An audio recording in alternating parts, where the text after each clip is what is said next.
নমস্কার, রান্নার নতুন রসায়নে আজকে দেখাবো কুরকুরে আলুর লাচ্ছা পাকোড়া। এটি শুধু মুখে হোক বা গরম গরম ভাতের সাথে খেতে কিন্তু দারুণ লাগে। এই চটজলদি রেসিপিটি চলুন দেখে নিই একবার। প্রথমে দুটো আলুকে ভালো করে ধুয়ে তার খোসাটা ছাড়িয়ে নেব।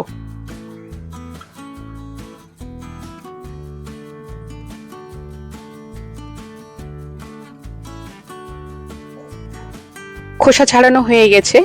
এবার একটি গ্রেটারে আলু দুটোকে আমি গ্রেট করে নেব। এখন গ্রেট করা আলুগুলোকে ভালো করে জল দিয়ে ধুয়ে নিতে হবে। একদম জল যখন স্বচ্ছ হয়ে যাবে তখন বুঝতে হবে আলুগুলো ভালো করে ধোয়া হয়ে গেছে। এবার জল থেকে আলুগুলোকে ছেঁকে তুলে নিয়ে একটি টিস্যু পেপারের উপরে ভালো করে ছড়িয়ে দিতে হবে, যেন আলুগুলোর ভেতরে এক ফোঁটা জল না থাকে। পুরো শুকনো করে নিতে হবে। দেখুন জল ঝরানো হয়ে গেছে।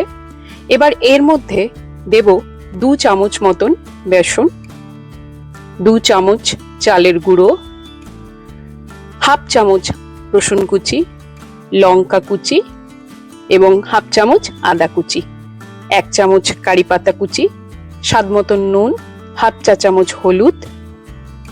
সব জিনিস দেওয়া হয়ে গেলে ভালো করে এটাকে মেখে নেব।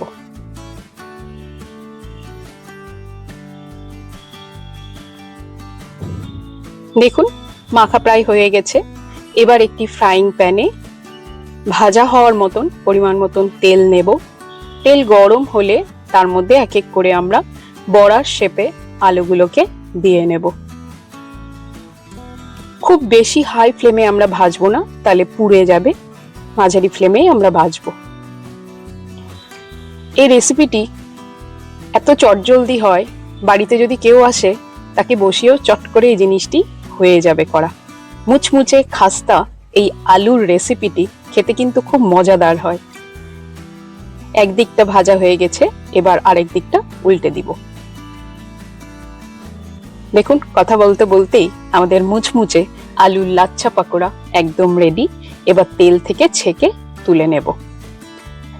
গরম গরম এই আলুর লাচ্ছা পাকোড়া, তার সাথে লাচ্ছা পেঁয়াজ এবং সস, আর উপর থেকে ছড়িয়ে দেব একটু ভাজা জিরে ধনের গুঁড়ো। ব্যাস একদম রেডি আজকের মুচমুচে আলুর লাচ্ছা পাকোড়া।